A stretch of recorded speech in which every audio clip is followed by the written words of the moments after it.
आणि म्हणून अनेक लोक जी कल्पना त्यांच्या डोक्यात बसलेली आहे, जी कल्पना त्यांच्या मनात बसलेली आहे, जी कल्पना त्यांच्या हृदयात वसलेली आहे, त्यालाच ते धार्मिकता समजतात. आणि म्हणून खरी धार्मिकता परमेश्वरच्या पवित्र वचनाच्या माध्यमातून कशा प्रकारे आहे, आज आपण पुन्हा एक वार त्याचं चिंतन आणि मनन आणि अध्ययन करूया. कारण आम्ही पाहतो की धार्मिकतेमध्ये जवळजवळ 7 प्रकार पडलेले जातात. त्याच्यातले आपण काही प्रकार पाहूया. एक ढोंगी धार्मिकता, एक दुष्ट धार्मिकता, एक अनिर्तिमान धार्मिकता, एक परमेश्वराऐवजी आपल्या कामात स्वतःची व्हावा करणारी धार्मिकता, इतरांचे दोष काढून स्वतःला उंच करण्याची धार्मिकता, याचा तर एक प्रकार आहे. दुसऱ्याचे दोष काढून स्वतःला उंच करणं ही एक धार्मिकतेचा प्रकार आहे. आणि म्हणून आपण पाहूया, प्रार्थनेमध्ये दुसऱ्यांना तुच्छ समजणं, आम्हीच जे काही ते सगळं काही आम्हीच धार्मिक आहोत, अशा बऱ्याच प्रकारचे धार्मिक लोक आहेत. आज आपण परमेश्वरच्या वचनाच्या माध्यमातून पाहणार आहोत. यास मला लूक ऋषिवर्तमान त्याचा 7वा अध्याय आणि 39व्या वचनामध्ये देवाचं वचन प्रिय तुम्हाला आणि मला आज एक मार्गदर्शन करत आहे की आम्ही कशा प्रकारचे धार्मिक आहोत. कदाचित आम्हाला आमची स्वतःची तपासणी करण्यासाठी परमेश्वरचं वचन आज तुम्हाला आणि मला सांगत आहे. तेव्हा ज्या पुरुषाने येशूला बोलवले होते त्याने आपल्या मनात म्हटले, हा संदेष्टा असता तर आपल्याला शिवत असलेली स्त्री कोण व कशी आहे, म्हणजे ती पापी आहे हे त्यांना ओळखले असते. पुन्हा एक वार आपण पाहूया लूक ऋषिवर्तमान त्याचा 7वा अध्याय आणि 39व्या क्रमांकाचं वचन. तेव्हा ज्या पुरुषाने त्याला बोलविले होते त्याने हे पाहून आपल्या मनात म्हटले, हा संदेष्टा असता तर आपल्याला शिवत असलेली स्त्री कोण व कशी आहे, म्हणजे ती पापी आहे हे त्याने ओळखले असते. Praise the lord, hallelujah. परमेश्वरच्या नावाला धन्यवाद देऊया. या ठिकाणी सुंदर अशा वचनाबद्दल आम्ही प्रभूची स्तुती करूया. कारण या ठिकाणी देवाचा वचन आम्हाला सांगतंय की पुरुषातील कोणा एकाने त्याला आपल्या येथे भोजन करण्याची विनंती केली. एक धार्मिक मनुष्य या ठिकाणी आहे. कोणी एक पुरुषी जो स्वतःला धार्मिक समजत होता, जो देवाच्या जवळ समजत होता, ज्याला वाटत होतं की मी धार्मिक आहे, आणि खरं होतं, सत्य होतं. अनेक लोक त्याला धार्मिक देखील म्हणत होते आणि त्याच्या मनाची देखील स्वतःची खात्री झालेली होती की मी धार्मिक आहे. असा एक धार्मिक व्यक्ती जो पुरुषी कोणा एकाने त्याला आपल्या इथे भोजन करण्याची विनंती केली. प्रभू येशू ख्रिस्ताला जेवणावरीचं आमंत्रण त्या ठिकाणी मिळालेलं आहे आणि तो त्या पुरुषाच्या घरी जाऊन भोजनास बसला आणि परमेश्वराने देखील ते आमंत्रण स्वीकारलं आणि परमेश्वरचा पुत्र प्रभू येशू ख्रिस्त त्या ठिकाणी भोजनास गेलेला आहे. तेव्हा पहा, त्या गावात कोणी एक पापी स्त्री होती. त्या गावात एक पापी स्त्री होती आणि त्या पापी स्त्रीला ऐकण्यात आलं की तारणारा, उद्धारक, पापांची क्षमा करणारा, सार्वभौम राजा, सर्वश्रेष्ठ राजा, सर्वाधीश न्यायाधीश, सर्वांना जशी कोंबडी आपल्या पिल्लांना आपल्या पंख खाली ठेवते अशा प्रकारे सगळ्यांना त्याच्या वधस्तंभाखाली ठेवणारा, त्याच्या रक्ताच्या द्वारे पापाची क्षमा करणारा, असा कुणीतरी एक आमच्या गावात आलेला आहे आणि तो एका धार्मिकाच्या घरी गेलेला आहे. त्या पापी स्त्रीच्या लक्षात आलं, त्या पापी स्त्रीला ऐकण्यात आलं की प्रभू येशू ख्रिस्त हा एका धार्मिक मनुष्याच्या घरात गेलेला आहे. आणि मग तिने ज्यावेळेस ऐकलं प्रिय, आम्ही पाहूया, तेव्हा पहा त्या गावात कोणी एक पापी स्त्री होती, तो पुरुषाच्या घरात जेवणात बसला हे ऐकून ती सुगंधी तेलाची अलबास्त्र कुपी घेऊन आली. मग तिला लक्षात आलं की आमच्या गावामध्ये एका धार्मिकाच्या कुटुंबामध्ये प्रभू येशू ख्रिस्त अवतरला आहे आणि मग मी जाऊन त्याच्यासाठी काहीतरी करील. आणि म्हणून तिने काय केलं, सुगंधी तेलाची अलबास्त्र कुपी घेतली, आली आणि त्याच्या पायाशी मागे रडत उभी राहिली व त्याच्या आसवांनी त्याचे पाय भिजवून लागली. तिने आपल्या डोक्याच्या केसांनी ते पुसले, त्याच्या पायाचे मुके घेतले आणि त्याला सुगंधी तेल लावले. ती बाई, ती बहीण जी स्वतः पापी समजत होती, ती धार्मिक नव्हती समजत. अनेक लोकांनी तिला पापी म्हणून एक शिक्का मारलेला होता. अनेक लोक तिला पापी म्हणून तिला ठामपणे ग्रॅज्युएशन दिलं होतं, तिला एक सर्टिफिकेट दिलं होतं आणि ती स्वतः देखील तिला वाटत होतं की मी खरोखर पापी आहे. परंतु मला या पापापासून कोण सोडील, या पापापासून मला मुक्त कोण करील, या पापाच्या दोषापासून, या पापाच्या ठपक्यापासून, या पापाच्या सर्टिफिकेट पासून माझी शुद्धी कशी होईल. आणि मग तिने ऐकलंय की प्रभू येशू ख्रिस्त एका धार्मिक मनुष्याच्या घरामध्ये येत आहे आणि मग तिने लागलीच ऐकलं आणि ती लगेच ताबडतोब त्या ठिकाणी त्या घरामध्ये गेली, पाठीमागे उभा राहिली आणि तिच्या नेत्रामधून अश्रू निर्माण झाले. प्रभू येशू ख्रिस्ता जवळ आल्या तिचे सर्व पाप तिला आठवायला सुरुवात झाली आणि तिच्या नेत्रातून प्रिय हो अक्षरशः डोळ्यामधून तिच्या त्या गंगा जमुना जे काय म्हणतात ना डोळ्यातून नेत्र अश्रू गळायला सुरुवात झाली आणि त्या अश्रू प्रभू येशूच्या चरणावर पायावर पडत होती. ज्यावेळेस तिने पाहिलं की प्रभू येशूच्या चरणाजवळ माझे पापी अश्रू त्या ठिकाणी पडलेले आहेत आणि तिने पटकेच कुठला रुमाल नाही कुठला टावेल नाही स्वतःचे केस घेतले आणि त्या केसाने तिच्या रुमालाने तिचे पाय पुसू लागले. पिओ एक पापी स्त्री एका धार्मिकाच्या कुटुंबामध्ये आलेली आहे, एक धार्मिक मनुष्याच्या घरामध्ये आलेली आहे. जो धार्मिक स्वतः आहे तो स्वतःची खात्री समजतोय, लोक त्याला धार्मिक मानतात आणि अशा ठिकाणी ती स्त्री येत आहे. आणि मग आम्हाला पाहायला मिळतं 49 वचनामध्ये तेव्हा ज्या पुरुषाने त्याला बोललेले होते त्याने हे पाहून आपल्या मनात म्हटले, हा संदेष्टा असता तर आपल्याला शिवत असलेली स्त्री कोण व कशी आहे, म्हणजे ती पापी आहे हे त्याने ओळखले असते.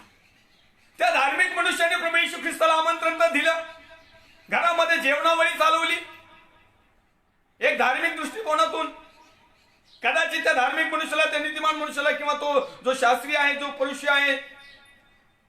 पुरुष होता त्याला कदाचित वाटलं असेल की सगळे लोक प्रभू येशूची वाहवा करतात, तेव्हा त्याला कुणीतरी एक मोठा संदेश समजतात. मग असा संदेश माझ्यासारख्या प्रतिष्ठित धार्मिकाच्या कुटुंबामध्ये आला तर माझी इज्जत वाढेल किंवा लोकांना देखील समजेल की एवढा मोठा संदेश एवढा मोठा चमत्कार करणारा व्यक्ती या धार्मिक म्हणजे हे खूप आध्यात्मिक हे खूप धार्मिक कुटुंब आहे असं वाटेल या हेतूने त्याने बोलवलं, आमंत्रण दिलं. प्रभू येशूने देखील ते स्वीकारलं. प्रभू येशू त्या ठिकाणी गेलेला आहे हे पाहून ती स्त्री त्या ठिकाणी आलेली आहे. स्त्रीचं पाप त्या ठिकाणी कबूल करत आहे नेत्राच्या माध्यमातून आणि ते पाप देखील पुसून टाकत आहे तिच्या केसाच्या माध्यमातून. आणि ज्यावेळेस ही घटना पाहत होतो त्या धार्मिक मनुष्य जो होता ज्याने बोलवलं होतं, ज्याने आमंत्रण दिलं होतं, ज्याने प्रभू येशूसाठी जेवणावळी तयार केली होती, प्रभू येशूचा सत्कार केला होता, प्रभू येशूला त्याने त्या ठिकाणी भोजनासाठी आमंत्रण दिलं होतं आणि मग तो मनातल्या मनात म्हटला, बाहेर नाही, मनातल्या मनात म्हटला की जर हा संदेश असता तेव्हा ज्या पुरुषाने त्याला बोलवले होते त्याने हे पाहून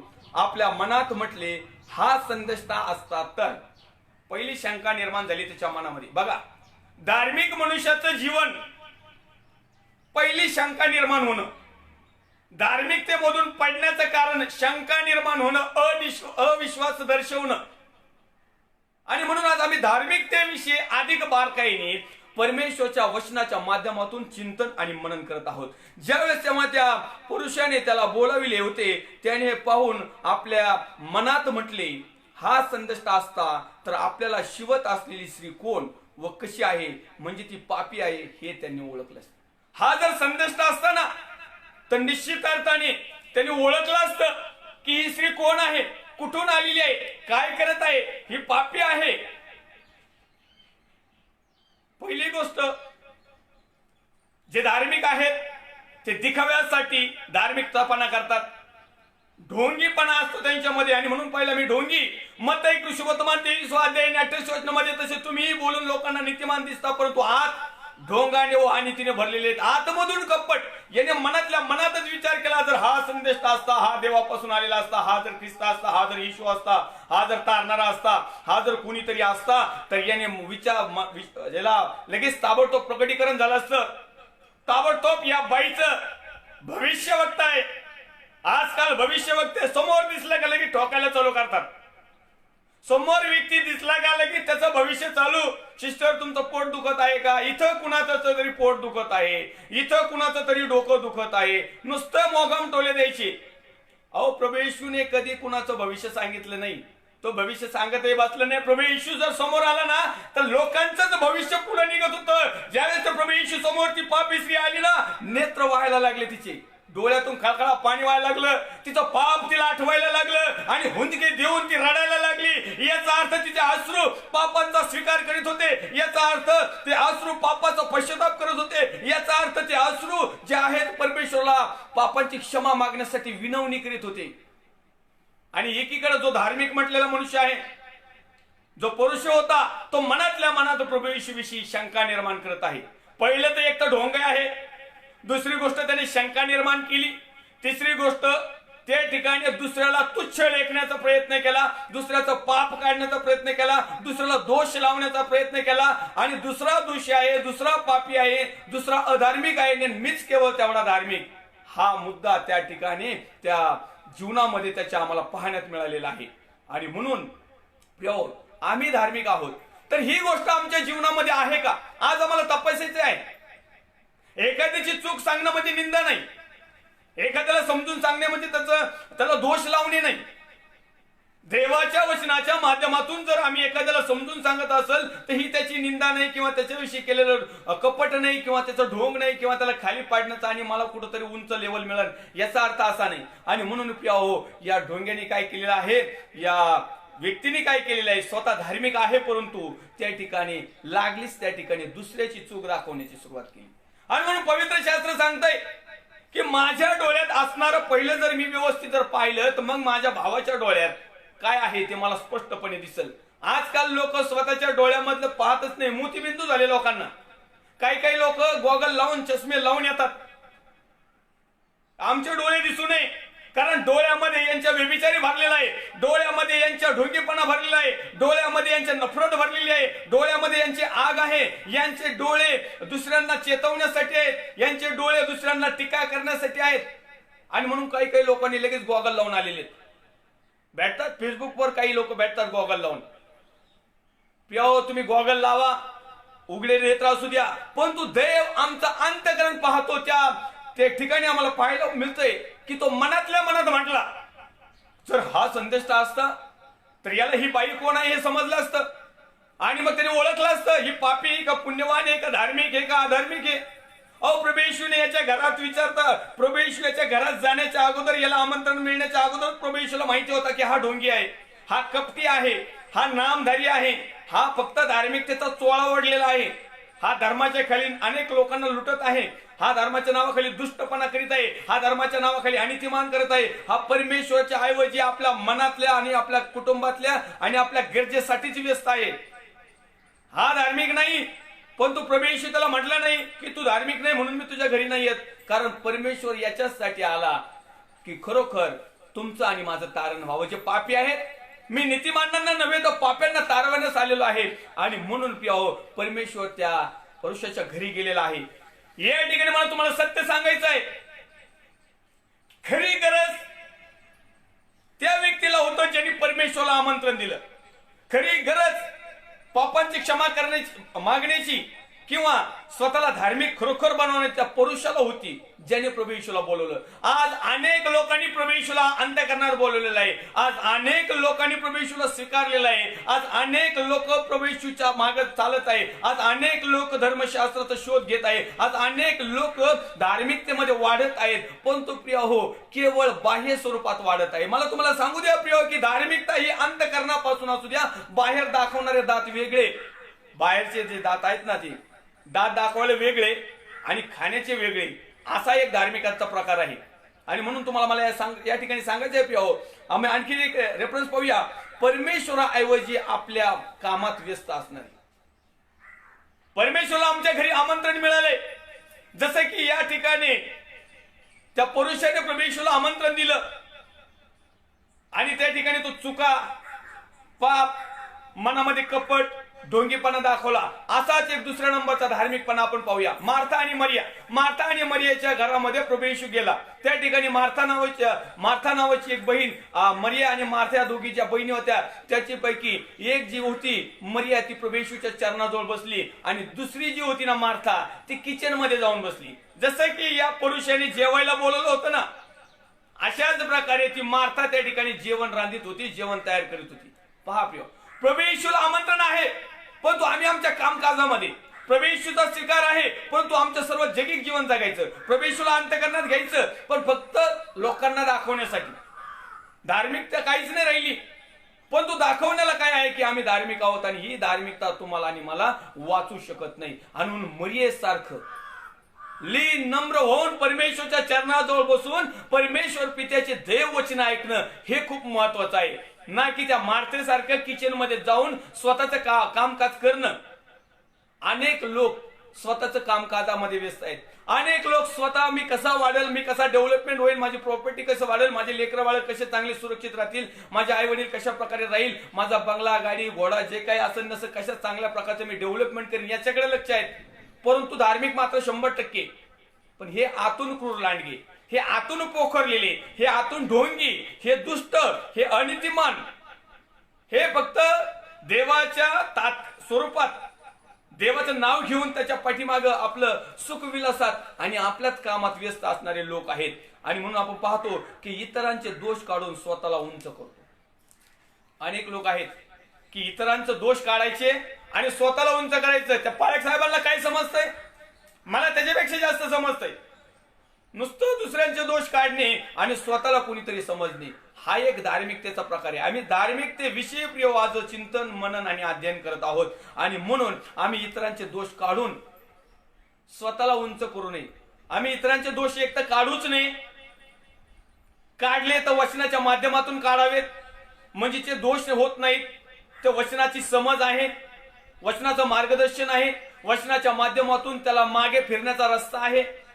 कदाचित पापांची क्षमा होण्यासाठी, पश्चाताप हृदय अंतकरण मोकळं होण्यासाठी देवाचं वचन किंवा तुमचं आणि माझं सांगणं हे त्याच्यासाठी किंवा माझ्यासाठी हिताचं आहे. आणि म्हणून या ठिकाणी दोष काढून स्वतःला उंच करणे, त्याचे दोष काढायचे आणि मी तीच काशी करायची, याला म्हणतात दोष काढणे. त्याची चूक काढायची आणि ती चूक मीच करायची, याला म्हणतात चूक काढणं किंवा दोषी दाखवणं किंवा बोट लावणं. आणि म्हणून अशी जी धार्मिकता ज्यांच्याकडे आहे ना, जे केवळ दुसऱ्याचे दोषच काढतात आणि स्वतः मात्र त्याच गोष्टी काढतात, दुसऱ्यांना फक्त त्या ठिकाणी गाळात पडलंय असं दाखवतात, परंतु हे मात्र लहानपणापासून गाळातच यांचा जन्म झालेला आहे. आणि अशा प्रकारची धार्मिकता आम्हाला नको आहे. आम्हाला देवाला आवडणारी धार्मिकता हवा आहे. आम्हाला इतरांचे दोष काढणारी धार्मिकता नको आहे. आम्हाला इतरांचं खच्चीकरण करण्याची धार्मिकता नको आहे. आम्हाला इतरांचं पाप दर्शवण्याची धार्मिकता नको आहे. आम्ही आमच्या अंतःकरणामध्ये ढोंगी ठेवून ही धार्मिकता नको आहे. आमच्या अंतःकरणामध्ये दुष्टता असावी ही धार्मिकता आम्हाला नको आहे. आम्ही अनितिमान असावी ही धार्मिकता आम्हाला नको आहे. तर आम्हाला देवापासून मिळणारी स्वच्छ, पवित्र, शुद्ध, निष्कलंक, देवाला आवडणारी, मनुष्याला आवडणारी, पवित्र आत्म्याला आवडणारी, वचनाप्रमाणे असणारी धार्मिकता आमच्यामध्ये असणं खूप गरजेचं आहे. लूक ऋषिवर्तमान त्याचा 18वा अध्याय आणि 11वा वचन या समाला मी पाहूया. लूक ऋषिवर्तमान त्याचा 18वा अध्याय आणि 11 क्रमांकाचं वचन या समाला आपण वाचूया. पुरुषाने उभे राहून स्वतःशी अशी प्रार्थना केली, हे देवा, इतर माणसे लुबाडणारी, अधर्मी, व्यभिचारी आहेत, त्यांच्यासारखा किंवा या जगतदारासारखाही मी नाही, म्हणून मी तुझे आभार मानतो. Praise Lord. परमेश्वरच्या नावाला धन्यवाद असो. मान, महिमा, सन्मान, आदर गौरव देऊया. तो सार्वभौम राजा आहे, तो सर्वश्रेष्ठ आहे. पुन्हा एक वार या वचनाकडे आपण मनन करूया, चिंतन करूया. पुरुषाने उभे राहून स्वतःशी अशी प्रार्थना केली. आता आपण पाहिलं या ठिकाणी जो पुरुष होता त्याने प्रभू येशूला आमंत्रण दिलं. दुसऱ्या ठिकाणी आपण पाहत आहोत की पुरुषच आहे तो उभा राहिलेला आहे. आणि हे जे धार्मिक लोकांपैकी एक चांगल्या प्रकारचा व्यक्ती आहे, ज्याला धार्मिकतेचं सर्टिफिकेट मिळालेले. आजही अनेक लोकांना धार्मिकतेचं सर्टिफिकेट मिळालेले. Brother, sister, pastor, reverend, right reverend, bishop साहेब, कर्नल साहेब, आणखीन मोठमोठाले साहेब, हे आम्हाला सर्टिफिकेट आहे धार्मिकतेचं. पहा, एखाद्याला जर पास्टर पदवी जर पुढे लावलेली नसली ना, तर त्याला पास्टर कोणीच म्हणत नाही. म्हणजे त्याला ती पदवी दिल्यामुळे त्याला माहितच नाही की मी कोण आहे. पण ज्यावेळेस पास्टर लावले जातं, ज्यावेळेस रेव लावले जातं, ज्यावेळेस बिशप लावले जातं, ज्यावेळेस स्वामी लावले जातं, ज्यावेळेस रेव फादर लावले जाते किंवा गुरुजी लावले जाते किंवा कॅप्टन, कर्नल काय असतील नसतील तेवढ्या पोस्ट लावल्या असतील ना, याचा अर्थ आम्ही धार्मिकतेचा आमच्यावर स्टॅम्प मारलेला आहे, शिक्का. मग आता हा शिक्का आमच्या जवळ असताना आम्ही धार्मिक झालेलो आहोत. मग आता आमची धार्मिकता कशा प्रकारे आहे या समाला आम्हाला ती देखील चेक करणं खूप गरजेचं आहे. आम्ही धार्मिक आहोत, देवाने आम्हाला तो लेबल लावलेला आहे, लोकांनी आम्हाला लावलेला आहे. परंतु या ठिकाणी मी पाहत आहोत की एक पुरुषाने उभे राहून स्वतःशी अशी प्रार्थना केली, हे देवा, इतर माणशी लुबाडणारी. आता धार्मिक मनुष्य प्रार्थना करत आहे आणि हा प्रार्थना काय करत आहे? तो म्हटला नाही, प्रभू तुझ्या वचनाप्रमाणे आचरण करण्यास मला शिकव, प्रभू तुझ्या आत्म्याच्या प्रेरणेने मला चालव, प्रभू तुझ्या पवित्र आत्म्याच्या कृपादानाने मला कृपामंडित कर, प्रभू अनेक लोकांना तुझे सत्य सांगण्यासाठी मला वचनाची सेवा दे. नाही, या अशा काय प्रार्थना त्याच्याकडे नव्हत्या आणि असे करीतही नाही. धार्मिक लोकांकडे अशा प्रार्थनाच नसतात. जे नामधारी आहेत, जे केवळ स्वतःला एक धार्मिक समजणार आहेत. आम्हाला अशी धार्मिकता नको आहे आणि देवालाही अशी धार्मिकता पसंत पडणारी नाही. आम्ही वाचूया पुढं. एक पुरुष एक जकादार असे दोघे प्रार्थना करावयास एक कर मंदिरात गेले आणि पुरुषाने उभे राहून स्वतःशी अशी प्रार्थना केली, हे देवा, इतर माणसे लुबाडणारी आहेत. हे प्रभू, इतर माणसं लुबाडणारी आहे, मी तसा नाही. बघा याची प्रार्थना, धार्मिक मनुष्याची प्रार्थना. पुढे लिहित आहे तो, अधर्मी आहेत, हे धार्मिक अजिबात नाहीत प्रभू. मीच काय तो एकटा धार्मिक. माझ्या शेजारी बघा, मग आम्ही दोघं जण संगत आलेलो आहे. हा काहीच नाही, याच्यापेक्षा मी खूप मोठा धार्मिक आहे. परंतु कसा आहे? दुसऱ्याला दोष लावणारा. कसा आहे? ढोंगी. कसा आहे? दुष्ट. कसा आहे? अनितिमान. कसा आहे? स्वतःचीच पोळी भाजणारा. या ठिकाणी लिहितो, हे देवा, इतर माणसे लुबाडणारी, अधर्मी, व्यभिचारी आहेत, यांच्यासारखा किंवा ह्या जकातदारासारखाही मी नाही. म्हणून मी तुझे आभार मानतो. Thank you Jesus. Praise the lord. Hallelujah. प्रभू, मी तुझे आभार मानतो की ह्या लोकांसारखा मी नाही. आमेन प्रियो. खरोखर हे गुण आमच्यामध्ये पण नसावेत. तो व्यक्ती त्या ठिकाणी चांगला बोलला, फक्त त्याच्यामध्ये एकच गोष्ट केली. हे सगळे गुण त्याच्या स्वतःचेच होते, पण त्यांनी दुसऱ्यावर ढकलून दिले. आजही अनेक धार्मिकता अशीच आहे की हे जे गुण स्वतःचे असतात ना, हे दुसऱ्यावर ढकलून द्यायचे. हे ढकलून देणारी एक धार्मिकतेचा प्रकार निघलेला आहे. आम्ही केलेले पाप लपवण्यासाठी दुसऱ्यावर टाकून देणे, झोकून देणे, त्याच्यावर लुटून देणे, हा एक धार्मिकतेचा प्रकार नवीन आम्हाला पाहायला मिळत आहे. आम्ही स्वतः मात्र एकदम चांगले फ्रेश धुतल्या तांदळासारखे, एकदम बासमती तांदूळ, चांगले खमंग बिर्याणी होईन असं. परंतु या तांदळात, या बिर्याणीत खड्यासारखे हे लोक आहेत. जेव्हा एखादा चांगला व्यक्ती तांदूळ किंवा हे भात खाईन, बिर्याणी खाईल ना, तर हे असे धार्मिकतेमधले जे खडे आहेत ना, खडे बारीक बारीक छोटे छोटे, हे आमचे दातन आमचं सगळं कामाला लावतात. आणि म्हणून तांदूळ निवडताना चांगले खडे निवडून घ्या. देवाचं वचन स्वीकारताना सत्य वचन स्वीकारा. धार्मिकता करीत असताना सत्य धार्मिकतेमध्ये आवाहन करा. ज्या वेळेस प्रिय हो, आमच्या जीवनामध्ये ढोंग नसल, आमच्या धार्मिकतेमध्ये ढोंग नसल, दुष्टपणा नसल, अंतिमान नसल, एखाद्याविषयी द्वेष भावना नसतील, त्यावेळेस आमचा धार्मिकतापणा आहे. पुढे तो लिहित आहे, हे देवा, इतर माणसे लुबाडणारी, अधर्मी, व्यभिचारी आहेत, त्यांच्यासारखा किंवा जकातदारच काय नाही. म्हणून मी तुझे आभार मानतो. आता दुसरा पहा, आणखीन तो पुढे म्हणता येईल, मी आठवड्यातून 2दा उपवास करतो. पवित्र शास्त्र सांगते की तुला उपवास असताना तू कुणालाच कळू नको देऊ, तुझा गुप्त उपवास राहू दे. हा धार्मिक मनुष्य सगळ्या गावात बोंबलत सांगतो. सकाळच्या बारी झोपातून उठला का कुटुंबात 2-4 जणांना तर सांगून मोकळा, हे मला टेन्शन देऊ नका, मला ताण नका देऊ, मला दबाव नका देऊ, आपलं हेड नका फिरू, आपल्याला उपास तापायचे. उपासाचं आपल्याला आहे ना, अजिबात टेन्शन नाही द्यायचं. ही धार्मिकता. उठल्या ह्यो टेन्शन देतो घरच्यांना, मला उपास आहे, हे काय नाही केलं, ते का नाही केलं, ते का नाही. उपास धरता तरी कशाला?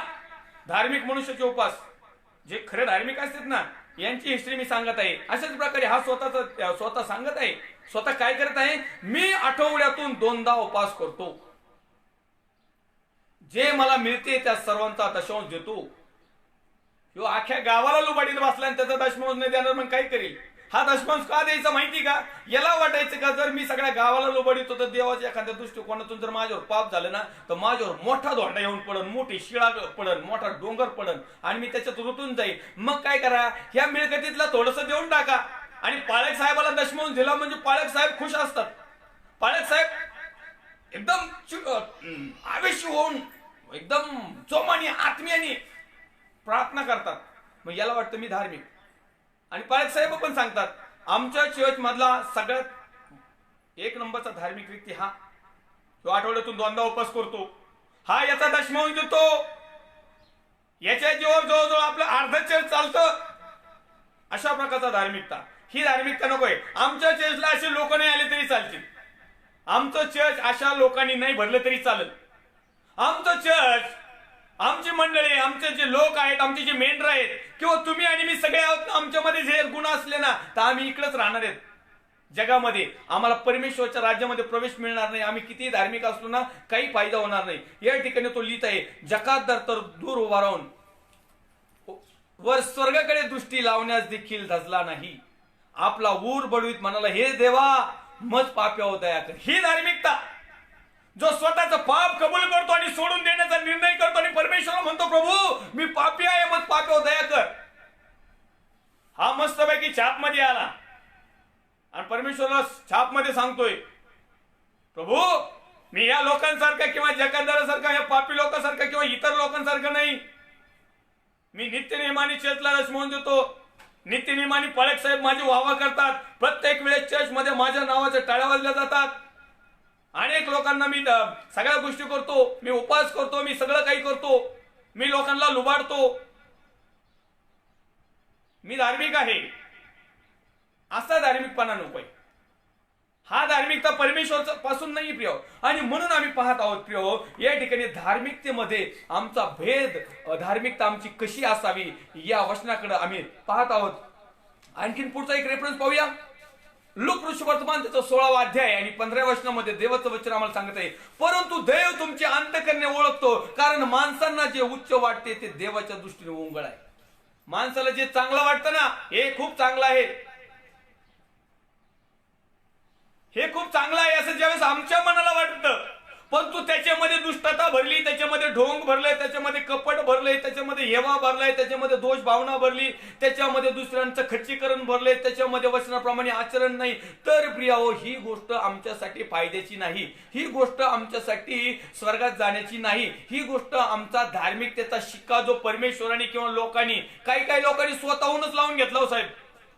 अनेक लोकांना असं वाटलं की मला कुठेतरी समाजामध्ये स्थान मिळावं म्हणून एक धार्मिकतेचा शिक्का माझ्यावर पाहिजे.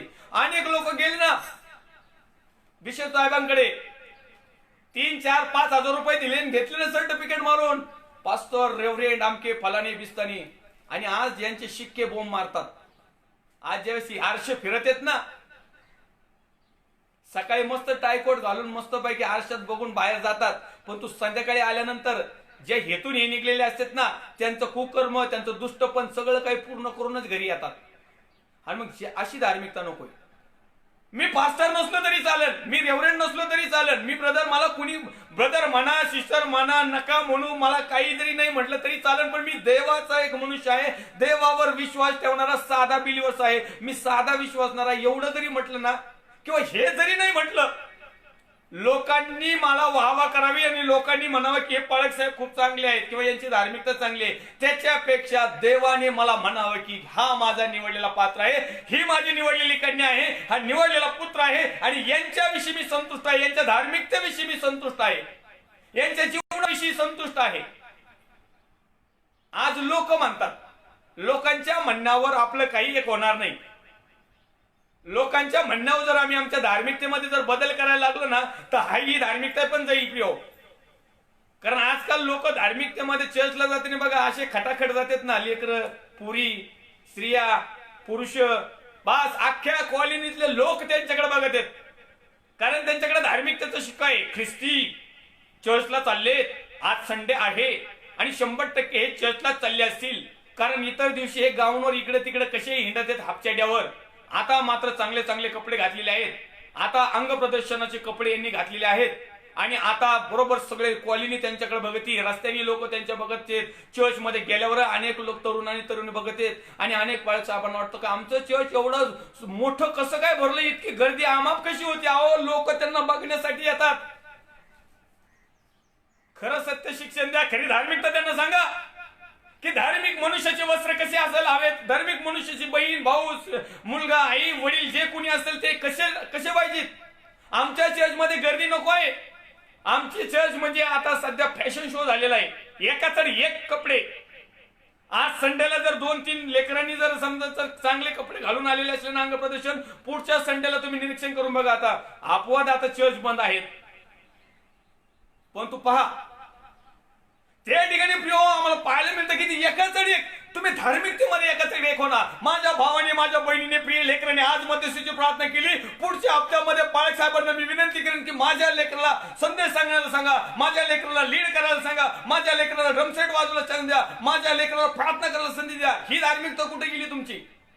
आज फक्त एवढं समजतं की आज जर माझ्या मुलीने असे कपडे घातले तर दुसऱ्या ब्रदर तर तिला उसने पैसे घेऊन, याजाने पैसे घेऊन कपडे घालतेत, बुट घालतेत, सेंट मारतेत, मकडत अटकत येतेत. तुमच्या पायाचा छुमछुमचा छंदचा आवाज फार चर्चा 200-300 फुटावर ऐकायला येईल इथपर्यंत. आणि याचे जर आपण पाहिलं ना धार्मिकतेमधून, आज आपला विषय नाही प्रिय होतो वेशभूषावर, परंतु आपला विषय आहे धार्मिकतेविषयी. आणि म्हणून आम्ही कशा प्रकारचं धार्मिक असो, आमचं अंतकरण परमेश्वरला कशा प्रकारे सादर व्हावं. आणि म्हणून आम्ही ते पाहत आहे की लूका शुभवर्तमान त्याचा 16वा अध्याय आणि 15व्या वचनामध्ये लिहिलेलं आहे, परंतु देव तुमची अंतकरणे ओळखतो. देव आमचे कपडे पाहत नाही, देव आमचं अंतकरण पाहतो की आमच्या अंतकरणामध्ये किती चांगला धार्मिकता आहे, कशा प्रकारचा अंतकरणामध्ये आमचा ढोंगीपणा आहे का, अनितिमानपणा आहे का, दुष्टपणा आहे का, दुसऱ्याला खेकड्या पद्धतीने एखाद्याला खेचायची पद्धत आहे का. ही गोष्ट महत्वाची. या गोष्टी आम्हाला पाहतोय. पुढे पाहूया आपण आणखीन एक गोष्ट त्या ठिकाणी, प्रार्थनेमध्ये दुसऱ्यांना तुच्छ कमी लेखणे. लूका शुभवर्तमान 18वा अध्याय 11वा वचन. लूका शुभवर्तमान त्याचा 18वा अध्याय 11वा वचन. या ठिकाणी आम्हाला आणखीन एक रेफरन्स पाहायला मिळत आहे. वाचा वाचा वाचा परत एकदा. पुरुषाने उभे राहून स्वतःची अशी प्रार्थना केली, हे देवा, इतर माणसं लुबडणारी, अधर्मी, व्यभिचारी आहेत, त्यांच्यासारखा किंवा या जगतदारासारखा नाही, किंवा या पाळक साहेबासारखा नाही, दुसऱ्या पाळक साहेबासारखा नाही. पुढं मी नाही, म्हणून मी तुझे आभार मानतो. Thank you father. मी आठवड्यातून 2दा उपवास करतो. जे मी लुबाडतो एखाद्याकडून, जे मला मिळते त्या सर्वांचा दशमांश देतो. जकातदार दूर उभा राहून व स्वर्गाकडे दृष्टी लावण्यास देखील धजला नाही. आपला ऊर बदलीत म्हणाला, हे देवा, मज पाप्यावर दया कर. बास, यांनी काही दिलं, दशमांश दिला. तुमच्या दशमांशाने तुमची धार्मिकता वाढणार नाही. तर ह्या व्यक्तीने काय केलेलं आहे, तर तो पाप कबूल केलं, त्याची धार्मिकता वाढली. धार्मिकतेमध्ये आमचं झालेलं पाप कबूल करणं आणि सोडून देणं. तुम्ही जगामध्ये कसे डामडोल जगतात आणि तुमच्याकडे किती मिळकत आहे आणि किती तुम्ही दशमांश देता आणि किती उपवास प्रार्थना करता, याला महत्व नाही. तुमचं मन, तुमचं अंतकरण परमेश्वरच्या ठाई कसं आहे याला महत्व आहे. आणि म्हणून आम्ही काही पॉइंट या ठिकाणी बघत आहे धार्मिकतेमधून. प्रार्थनेमध्ये दुसऱ्यांना तुच्छ व कमी लेखणे हा एक धार्मिकतेमध्ये असणारा एक किडा आहे. ही धार्मिकता खाऊन टाकी ती. माझीच प्रार्थना चांगली, मलाच वचन चांगलं सांगता येतं, मलाच गाणे चांगले म्हणता येतात, मलाच वाद्य वाजवायला चांगलं येतं, मीच चर्च मध्ये सगळ्यात 1 नंबरचा आहे. ही जी गोष्ट आहे ना, ही धार्मिकतेपासून बाजूला नेणार आहे. आणि म्हणून आमच्या जीवनामध्ये प्रभू, हे सर्व काही तुझं आहे. प्रभू, तू जसं मला बुद्धी दिली, जसं तुम्हाला ज्ञान दिले, जशी तुम्हाला पाचारण केलं, जसं की तुम्हाला बोलवलं, जसा माझ्यावर तू शिक्का मारला, जशी तुझी इच्छा आहे तशाप्रमाणे मी जीवन जगत आहे, जगन आणि इथून पुढेही राहील. ही गोष्ट परमेश्वराला सादर करणं. आणि सगळं झाल्यावर मी मात्र प्रभूचं काम केले. प्रभू थोर हो, प्रभू उंचावला जाओ, प्रभूला गौरव, प्रभूला महिमा, प्रभूला सन्मान. ही धार्मिकता मीच केलं, माझ्याकडे चाले, आमच्याकडे आहे. एखादा जर भाऊ आणि बहीण जर त्याच्या जीवनामध्ये प्रभू येशू ख्रिस्ताने अद्भुत जर साक्षी निर्माण केलेली असलं ना, तर आमच्या इकडं एक चांगल्या प्रकारचं एक वातावरण आहे की त्या बहिणीला आणि त्या भावाला लवकर साक्षी देऊ नये द्यायची. त्या बहिणीला भावाला स्टेजवर बोलवायचं, माईक हातात द्यायचा, आणि मग पाळक साहेब किंवा पाळकीन बाई दोघांच्या हातात 2 माईक असतात, आणि तिसरा माईक ज्याला साक्षी द्यायची त्याच्या हातात. आणि आल्यानंतर अनाउन्स केलं जातं की या बहिणीच्या जीवनामध्ये प्रभू येशू ख्रिस्ताने अद्भुत काम केलेलं आहे आणि तिला आरोग्य दिलेलं आहे. आज ती बहीण तुमच्या पुढे परमेश्वरच्या नावाचा महिमा आणि गौरव तिच्या साक्षीद्वारे करणार आहे. आणि मग फक्त तिच्या हातामध्ये माईक. मग पाळकीन बाईला पुराण येतं. मग ती पाळकीन बाई सांगते, ही बहीण आमच्याकडे आली ना, अशा प्रकारे तसं झालं, रडत झालं, फलनं झालं, बिस्तनं झालं. बास, ते झालं का त्या बहिणीची साक्षी अर्धी ही सांगते ना अर्धे पाळक साहेब सांगते. त्या बहिणीला फक्त नावाला नंबऱ्यासारखं उभा केलं जातं. म्हणजे त्या बहिणीच्या जीवनामध्ये कार्य झालं, त्या बहिणीने ओरडून सांगायला पाहिजे, त्या बहिणीने रडून सांगायला पाहिजे की प्रभूने माझ्या जीवनात काम केलं, माझ्याकडे आले आणि मी या बहिणीसाठी प्रार्थना केली आणि ह्या बहिणीला परमेश्वरने आशीर्वादित केलं. अरे मग असं तरी ना कशाला म्हणता परमेश्वरने आशीर्वादित केलं, मीच आशीर्वादित केलं असं जरी म्हणलं तर काय फरक पडतोय. आता एवढं सगळं पापच केलं तर एवढंच पुण्य तरी कशाला करताय. ही एक धार्मिकतेचा प्रकार. ही धार्मिकता काही कामाची नाही. ज्याच्या जीवनामध्ये साक्षी झाली ना त्याच्याच. कालच्या आमच्या एपिसोड मध्ये भागामध्ये आम्ही सांगितलं की ज्या वेळेस त्या आंधळ्याला दृष्टीदान देण्यात आलं आणि अनेक लोकांनी त्या आंधळ्याच्या घरच्यांना विचारलं की याला दृष्टी कशी आली, याची साक्ष सांगा, याला दृष्टी कोणी दिली, कारण याला जन्मापासून आम्ही आंधळा पाहत होतो. आणि आज अचानक याला डोळे आले तर ह्यो चांगला सगळीकडे हिंडतोय फिरतोय, याला सगळं काही दिसतंय, हे कसं काय झालं? आणि मग त्याच्या घरच्या लोकांनी सांगितलं तो वयात आलेला आहे, आता त्यालाच विचारा, तोच सांगाल काय ते. आज आमच्या जीवनामध्ये जर साक्ष झाली तर आम्हाला सांगू द्या ना. आज जर आम्हाला देवाने पाचारण केलं तर सांगू द्या ना. देवाचा गौरव जर आमच्याकडून होतो तर करू द्या ना. दुसऱ्याला दाबणारे कोण? दुसऱ्याला तुच्छ लेखणारे कोण? दुसऱ्याला कमी लेखणारे कोण? मला चांगल्या प्रकारचं सांगता येतं आणि दुसऱ्यांना काहीच येत नाही. कदाचित एखाद्याचा आवाज कमी असेल, एखादा रागाने किंवा त्याच्या आवाजामध्ये तो टोन नसल, एखाद्याला चांगल्या प्रकारचं वाद्य वाजवता येत नसेल परंतु त्याला वाद्याची आवड आहे, द्या त्याला संधी. एखाद्याला मेसेज देण्याची संधी आहे परंतु त्याचा आवाज किंवा त्याचं शिक्षण थोडंफार कमी असेल, द्या त्याला एकदा संधी द्या. आणि जर संधी देऊन जर समजा त्याला ते जमलं नाही तर तुम्ही आणि मी जर वरिष्ठ आहोत किंवा तुम्हाला आणि मला जर लेबल लावलेला आहे ना धार्मिकतेचा शिक्का, तर तुम्ही आणि मी त्याला वचनाच्या माध्यमातून समजून सांगणं खूप गरजेचं आहे. आणि मग तो तुमच्या आणि माझ्याही पेक्षा पुढे जाऊन देवाचं कार्य करेल. जे आम्हाला करता आलं नाही, जे आमचं पाचन नाही, त्याच्याही पेक्षा अद्भुत पाचरण परमेश्वरच्या भावाला बहिणीला देईल आणि देवाच्या नावाचा महिमा आणि गौरव होईल. त्याला म्हणतात धार्मिकता. दुसऱ्याला देखील आदर देणं, सन्मान देणं, दुसऱ्याची देखील वाहवा करणं, त्याचे पाठ थोपटणं, म्हणजे जेणेकरून त्याला प्रोत्साहन येईल आणि तो आणखीन प्रभूमध्ये धावेल, याला म्हणतात धार्मिकता. आणि म्हणून आम्ही पाहिलं प्रिय, आज बऱ्याचशा गोष्टी आम्ही धार्मिक आहोत याचा भ्रम लोकांना झालेला आहे.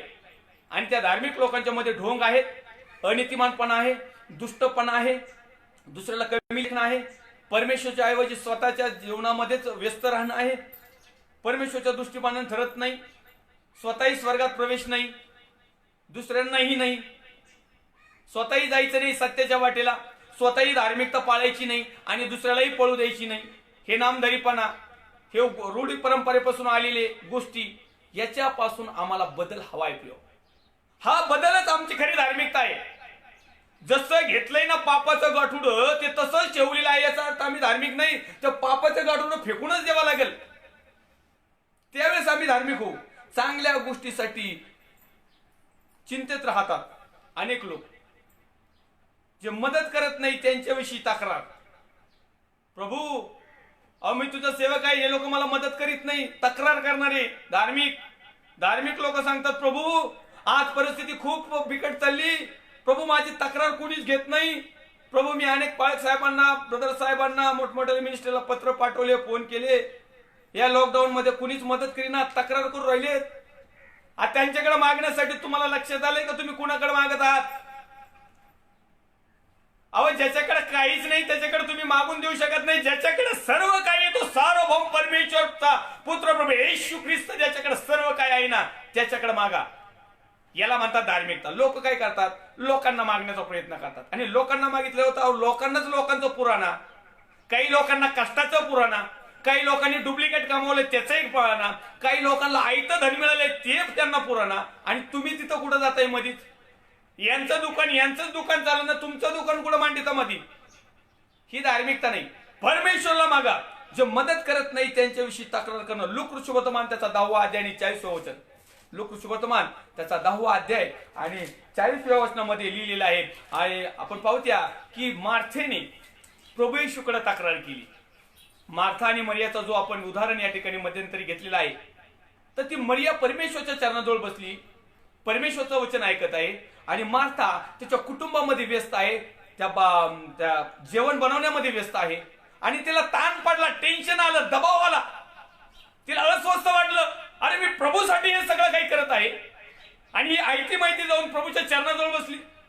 ह्या प्रभूला जेवण भोजन करण्यासाठी, प्रभूला खुश करण्यासाठी मी सगळं आटापिटा करत आहे आणि जाऊन तिथं बसली, मला थोडी सुद्धा मदत करीना. तिच्या अंतःकरणामध्ये क्रूरता निर्माण झाली, दुष्टता निर्माण झाली, ढोंगीपण निर्माण झालं, अनितिमानपणा निर्माण झाला. परमेश्वरच्या ऐवजी स्वतःच्या कामात ती व्यस्त राहिली, दुसऱ्यांना तुच्छ लेखाला सुरुवात केली आणि तक्रार केली प्रभू येशूकडे. काय?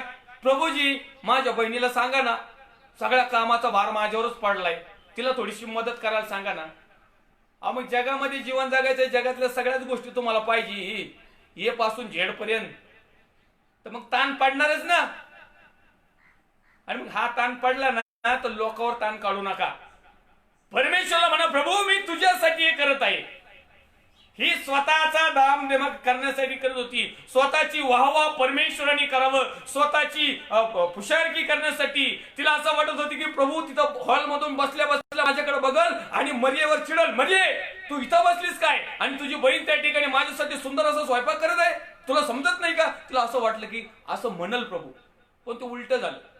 म्हणजे जर आम्ही जगाच्या गोष्टीमध्ये जर अडकलो ना तर जगातले क्लेश, संकट, चिंता, काळजी, व्याधी, आजार, विकार, पीडा, सर्व प्रकारची पाप, सर्व प्रकारच्या गोष्टी आम्हाला तिथं सापडावं लागत. आणि या गोष्टी जर आमच्यामध्ये आहेत तर आम्ही धार्मिक नाही. धार्मिकतेचं लेबल लावलंय. बाप्तिस्मा झालाय, बापाचं आईचं नाव सगळं भारी भारी, डिकोस्टा, फिकोस्टा, अनरोज, मोनरोज, काय काय नाव अशी येते ते वापरता येत नाही. परंतु कृती मात्र सर्व धर्माची, याला धार्मिक म्हणत नाही.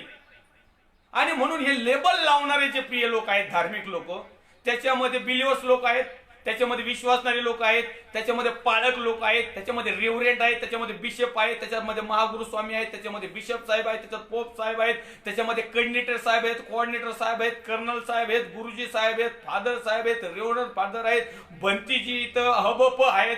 आणखीन जेवढे काही जगामध्ये जेवढे काही जाती धर्माचे जे सर्वात मोठाले पुढारी आहेत ना, जे धर्माचं धार्मिक आहेत, हे सगळे त्याच्यामध्ये एका माळेमध्ये सगळे मणी ओवलेले आहेत. तर प्रिय देवाची इच्छा आहे की आमच्या सगळे हे मणी तुटक तुटक व्हावत आणि खरी धार्मिकतेची माळ, खरी देवाला आवडणारी आमची माळ पाळक साहेबांनी बदलावं, फादर साहेबांनी बदलावं, रेव्हरंड साहेबांनी बदलावं, बिशप साहेबांनी बदलावं, महागुरु स्वामींनी बदलावं, पोप साहेबांनी बदलावं, बिलिव्हर्स लोकांनी बनावं, सिस्टर ब्रदर्सनी बनावं, भंतीजी, हबप, काजी, आणखीन जे काही पोस्ट आहेत, कर्नल, कॅप्टन, काय सगळ्यांनी बदलावं आणि खरी धार्मिकता त्यांनी स्वीकारावी. आणि खरी धार्मिकता म्हणजे माझ्या देवाचा पुत्र प्रभू येशू ख्रिस्त याने सांगितलेल्या वचनाचं फॉलोअप करणं, याला म्हणतात धार्मिकता. आणि म्हणून परमेश्वरच्या नावाला मी धन्यवाद देईन. पुन्हा एक वार माझा वेळ या ठिकाणी संपत आलेला आहे. देवाचा आत्मा मला चालवत आहे, परंतु या ठिकाणी मला थांबायचं आहे, कारण देवाचे अभिषिक्त सेवक, दास, बहिणी, भावंड, त्यांचा देखील पुढं देवाचा गौरव करण्यासाठी त्यांना देखील वेळ दिलेली आहे. आणि म्हणून वेळेचं मी गोष्ट जाणत आहे, वेळेचा सदुपयोग करा. आणि आजची वेळ आहे आमच्या नामधारीपणामधून ओरिजिनल धार्मिकतेकडे या. तर परमेश्वरच्या नावाला धन्यवाद देईन. जो चर्च ऑफ क्राइस्ट पुणे माननीय सलमान ठाकूर, त्याचप्रमाणे आदरणीय राजू ठाकूरजी, श्याम चांदे, आणखीन गंगा चांदे साहेब, आणखी जवानी चर्च ऑफ क्राइस्ट जे पुणे त्यांची जी टीम आहे, किंवा या पेजवर जे अनेक लोक येत आहेत, त्या प्रत्येकाचे मी प्रभू येशूमध्ये आभार मानतो आणि या ठिकाणी थांबतो. Praise the Lord. God bless you.